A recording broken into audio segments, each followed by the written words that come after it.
Et salut à tous, c'est Marek qui vous parle, j'espère que vous allez bien, moi ça va très bien, puisqu'aujourd'hui nous sommes la veille de la sortie, ou plutôt de l'avant-première, de la nouvelle extension Magic, les combattants d'Ixalan. Voilà, c'est demain que ça se produit. Donc petite parenthèse pour vous expliquer un petit peu ce qui va se passer par rapport à la nouvelle extension. Alors déjà demain je vais participer aux avant-premières en 3 là de tête, donc comme la dernière fois je vous ferai un petit compte rendu de la soirée. Ensuite nous ouvrirons ensemble très rapidement les packs de Planeswalker, donc les decks de Planeswalker, puis dès que l'extension sera effectivement sortie, vous aurez le droit comme d'habitude aux ouvertures traditionnelles du display et d'autres petites cartes, des packs d'avant-première si j'arrive à m'en procurer, etc. Voilà, parenthèse fermée pour les combattants d'Ixalan, mais qu'est-ce qu'on va faire aujourd'hui? Eh bien je vais vous présenter un deck standard, voilà, un deck construit, un deck optimisé, que j'utilise actuellement en standard et qui n'est autre qu'un deck dinosaure. Alors pourquoi je vous le présente maintenant, alors que la nouvelle extension sort demain plus ou moins? Eh bien c'est en fait plutôt simple, je me suis dit, bah voilà, ça c'est le deck dinosaure que je joue en version avant combattant d'Ixalan, donc je vais vous montrer un petit peu comment il tourne, et en fait je vais vous poser la question, je vais vous demander de me dire dans les commentaires ou où vous voulez, eh bien comment on pourrait améliorer ce deck, qu'est-ce qu'on pourrait rajouter grâce aux nouvelles cartes qu'on va trouver dans les combattants d'Ixalan. Et puis ensuite, une fois que j'aurai bien vu tous vos commentaires, et que la nouvelle extension sera effectivement sortie, et que je me serai procuré les cartes qui vont bien, et bien en fait, je modifierai le deck, donc il y aura une V2, en fait, deck dinosaure V2, avec les nouveaux dinosaures et les nouvelles cartes de combattants d'Ixalan, et je vous ferai une seconde vidéo pour vous montrer l'évolution de ce petit deck dinosaure très sympathique. Voilà, donc ça c'était pour les petites explications, et je vais commencer dès maintenant par vous montrer ma liste. Donc ce n'est pas une liste que j'ai particulièrement prise sur internet, même si je me suis pas mal inspiré de ce qu'on pouvait trouver, mais je l'ai un peu arrangé à ma sauce, vous verrez, il y a quelque chose un petit peu sympathique dedans. Alors, comment ça commence un deck dinosaure? Eh bien ça commence avec une carte qui s'appelle Communion avec les dinosaures, donc je vais mettre ça ici. Voilà, Communion avec les dinosaures, qui est une carte que vous allez adorer pouvoir jouer dès le tour 1, puisqu'en fait, pour simplement un vert, on va pouvoir regarder les 5 cartes du dessus de notre bibliothèque. On peut choisir parmi ces 5 cartes ou un terrain ou un dinosaure, et si on veut, on la révèle, on la met dans notre main, et le reste des cartes, donc les 4 autres cartes, on va les mettre en dessous de notre bibliothèque. Donc tour 1, c'est vraiment très sympathique, parce que si on a une main avec pas beaucoup de terrain, et bien ça peut nous permettre d'aller chercher rapidement un terrain supplémentaire, ou si au contraire on a beaucoup de terrain, et bien on joue ça, et on va pouvoir aller chercher un dinosaure ou une grosse créature intéressante. Donc c'est vraiment très sympathique, c'est très pratique, on peut l'utiliser en fait, quelle que soit la situation, donc c'est ça qui est vraiment très intéressant, donc un petit x4 pour l'avoir quasiment à coup sûr au tour 1, c'est plutôt indispensable. Autre carte qu'on peut s'amuser à jouer au tour 1 si on n'a pas communion avec les dinosaures, c'est Harmonie avec l'éther, voilà, puisque je vous le dis tout de suite, le deck aura une base d'énergie, comme vous pouvez le voir avec la réserve qui est ici. En fait, on va jouer un petit peu avec l'énergie. Donc, Harmonie avec l'éther, qu'est-ce que ça fait? Ça nous dit que pour seulement un petit vert, en rituel, on peut aller chercher dans notre bibliothèque une carte de terrain de base, la révéler et la mettre dans notre main. Donc voilà, ça on va aimer le faire justement quand on n'a pas forcément assez de terrain. Et en plus, ça va nous permettre d'aller chercher la couleur qui va bien s'il nous manque une des couleurs, puisque je ne vous l'ai pas dit, mais le deck sera 3 couleurs, ou plutôt 2 couleurs avec un splash, mais on en reparlera juste après. Donc comme il y a quelques terrains de base, cette carte-là peut aller vous chercher la couleur qu'il vous manque. Et en plus, on va ajouter 2 petits marqueurs énergie à notre réserve que l'on pourra dépenser de différentes manières. Donc voilà, x4 également. Puisqu'en fait, le jeu dinosaure, ce qu'il va chercher à faire, c'est de poser des dinosaures, mais des gros dinosaures, et assez rapidement. Du coup, on va devoir ramper. Et ramper, ça veut dire justement se ramener des terrains, mais surtout accélérer notre base de mana, c'est-à-dire on va pouvoir poser des créatures comme celle-ci, comme le servant du conduit, qui ont des capacités qui nous permettent d'ajouter du mana à notre réserve. Et du coup, on va avoir plus de mana que notre adversaire, en fait, à tour équivalent, c'est ça le but du ramp, et c'est pour ça qu'on va jouer ce type de carte. Donc servant du conduit, je vous parlais de marqueurs énergie, en fait, on va les utiliser notamment avec le servant du conduit, c'est une 2-2, quand elle arrive en jeu, elle nous met 2 marqueurs énergie à notre réserve, et on peut en l'engageant et en payant un marqueur énergie, tout simplement ajouter un mana de la couleur de notre choix à notre réserve. Donc non seulement ça nous fait ramper puisque on peut accélérer nos sorties, mais en plus ça nous donne la couleur de notre choix, donc on peut vraiment jouer ce qu'on veut, on peut vraiment jouer plusieurs couleurs, c'est vraiment intéressant. Donc x4. Donc là vous aurez remarqué, on a 2 drops à 1 et 2 drops à 2, puisque le deuxième drop à 2, c'est le Bouvier des Puissants, qui est une carte qu'on va adorer jouer dans les decks dinosaures, surtout en rampe, puisque on a une 1-1 pour 2, mais dès que vous contrôlez un dinosaure, et bien déjà ça devient une 2-2, une 3-3, voilà, elle gagne 2-2, donc elle devient 3-3, et en plus, elle peut en s'engageant vous ajouter carrément un mana de la couleur de votre choix à votre réserve, sans aucune autre restriction, donc c'est vraiment très fort. On va à nouveau pouvoir jouer plusieurs couleurs sans trop se poser de questions, et en plus, quand la partie commence à avancer et qu'on n'a plus forcément besoin d'une couleur particulière ou de mana, eh bien on a une 3-3 puisque techniquement on aura un dinosaure en jeu, donc c'est une carte qui est vraiment à double effet, donc elle est vraiment très intéressante dans un deck dinosaure je trouve. Ensuite on a une carte qui est très sympathique dans les decks qui jouent avec l'énergie, c'est Éclair Maîtrisé, puisque c'est une carte de gestion. En éphémère on va payer 2, voilà, on va la jouer, on va cibler une créature. Ensuite, on va gagner 3 marqueurs énergie, on va gagner 3 énergies en fait, puis ensuite on pourra dépenser autant d'énergie qu'on le souhaite pour infliger à chaque fois une blessure à la créature que l'on aura désignée.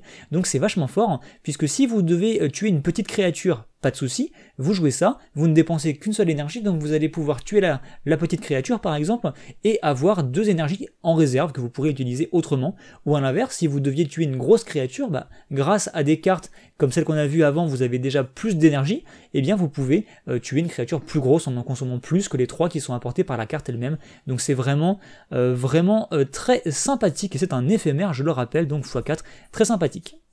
Voilà, donc ça c'était pour les petites cartes. Maintenant on va commencer à entrer dans les grosses cartes. Alors pour un deck dinosaure digne de ce nom, le Regisor Alpha est une carte vraiment très intéressante, puisque vous allez la payer pour 5, donc je rappelle que 5 ça peut très bien être, c'est en général tour 4, donc ça vient assez rapidement, et en fait c'est une 4-4 tout simplement, qui va dire de base que tous les autres dinosaures que l'on contrôle ont la célérité. Et bien ça c'est extrêmement puissant, puisque vous allez le voir, il y a d'autres dinosaures encore plus violents, encore plus puissants qui vont arriver, et eux, eh bien on sera très content qu'ils aient la célérité. De plus, quand il va arriver en jeu, il va nous mettre en bonus un petit jeton dinosaure 3-3, qui aura du coup lui-même la célérité, donc c'est vraiment très fort. Donc le Regisor Alpha en x4, sachant qu'il n'est pas légendaire, si vous en avez 2, ils se donnent mutuellement la célérité, donc c'est parfait. Vraiment une carte excellente dans ce type de deck.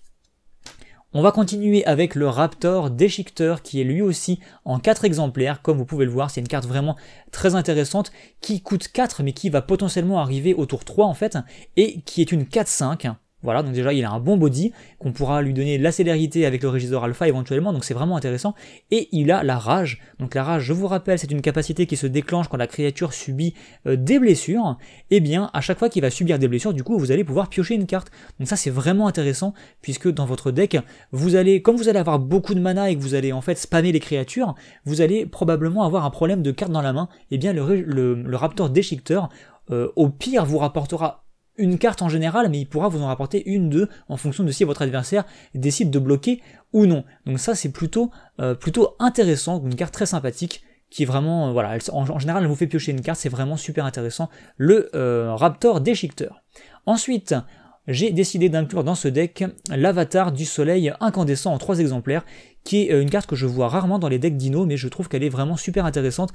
Elle va coûter 6, donc elle va coûter en général 4 ou 5, enfin disons qu'on peut la poser tour 4 ou tour 5 en fonction de nos accélérateurs, et en fait déjà c'est une 6-6, donc je trouve déjà que c'est super intéressant. Si, imaginez que vous ayez le Regisor Alpha, et bien en fait vous avez une 6-6 célérité, et ce qui est vraiment très intéressant c'est que quand il arrive en jeu, il va pouvoir mettre tout simplement 3 blessures à un adversaire et 3 blessures à jusqu'à une créature ciblée. Donc ça c'est vraiment super intéressant parce que potentiellement on peut déjà mettre 3 à l'adversaire, c'est toujours ça de prix, et mettre 3 blessures à une créature, et bien ça peut faire 2 choses, ça peut ou bien gérer une créature adverse un petit peu embêtante, déjà tout simplement 3 blessures c'est pas négligeable, et en plus rien ne nous oblige de cibler une créature que nous ne contrôlons pas. Voilà, donc si jamais on a un Raptor Déchiqueteur, on peut, si on veut, aller lui mettre 3 blessures, ça va pas le tuer en théorie, et ça va nous faire piocher une carte, donc ça peut vraiment être intéressant à ce niveau-là, donc Avatar du Soleil Incandescent, que j'ai mis en 3 exemplaires. Ensuite, puisqu'on parle de gros dinos, j'ai rajouté en 2 exemplaires le Tyran du Carnage, le fameux, puisque c'est une carte vraiment très puissante, il coûte 6, donc il va arriver encore une fois tour 5 ou tour 4, c'est une 7-6, c'est piétinement, défense talismanique qui ne peut pas être contrecarré, donc si jamais votre adversaire joue bleu, eh bien c'est assez embêtant pour lui. Et puis voilà, si on lui donne ne serait-ce que la célérité avec le Régizor Alpha, ça va vraiment être très puissant. Votre adversaire va avoir beaucoup de mal à le bloquer, à l'arrêter, à le gérer en fait, puisqu'il ne peut pas être ciblé. Donc c'est vraiment très puissant. Je le mets toutefois seulement en 2 exemplaires, parce que c'est pas forcément utile de l'avoir en plus d'exemplaires, je trouve. Après, on peut toujours décider d'en avoir 1 ou 2 en réserve, et si on voit que notre adversaire joue vraiment beaucoup de bleu ou beaucoup de contrôle en fait, de contre-sorts, eh bien on peut peut-être en rentrer 1 ou 2 supplémentaires pour vraiment bloquer les contre-sorts de notre adversaire. Donc voilà, Tyran du Carnage. Alors en fait, si je l'ai mis qu'en 2 exemplaires, c'est que j'ai privilégié en fait d'autres cartes qui sont pas forcément jouées en deck dinosaure, mais moi je trouve ça intéressant. J'ai mis Ronas en 3 exemplaires. Alors avant tout, c'est parce que c'est une carte que j'adore, voilà, tout simplement, et puis que je trouve qu'elle est vraiment très puissante dans ce deck-là, puisque, eh bien, pour seulement 3, on va avoir une 5-5, contact mortel indestructible, qui ne va pouvoir attaquer ou bloquer que si on a une créature qui a au moins 4 en force, autre que Ronas. Et disons que dans ce deck dinosaure en général, ça arrive très rapidement, donc en fait on va avoir une 5-5 indestructible, contact mortel pour 3 relativement rapidement dans ce deck-là, même si ce n'est pas un dinosaure en soi, et surtout, pour 3, on pourra à tout moment, eh bien, faire gagner +2/+0 piétinement jusqu'à la fin du tour à une créature ciblée, et ce en vitesse éphémère et éventuellement plusieurs fois par tour. Je pense notamment à l'avatar du soleil incandescent ou tout simplement au raptor déchiqueteur auquel on peut vraiment donner un gros bonus. Ça peut être vraiment puissant, vraiment intéressant. Il y a vraiment de très bonnes interactions entre Ronas et ses grosses bébêtes. Voilà, tout simplement. Donc Ronas en 3 exemplaires parce que je trouve qu'il est cool.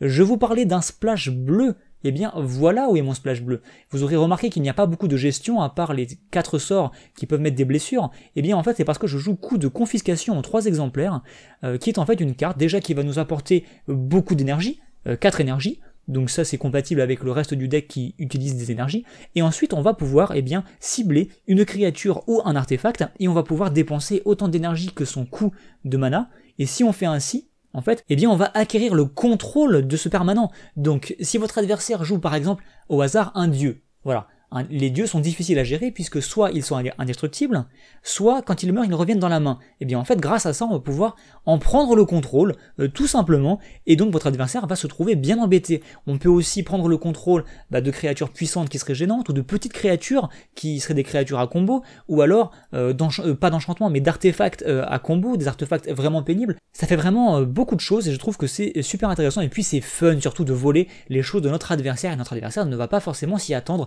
Dans un deck dinosaure comme celui-ci, eh bien on arrive à 5 mana, notre adversaire va se dire voilà je vais poser un gros truc qui va bien embêter tous les dinosaures, et bien non, puisque pour 5 on va lui voler ce truc, c'est même pas on le gère, c'est même pas on le détruit, on lui vole carrément, c'est encore plus frustrant pour lui, donc je trouve ça vraiment intéressant.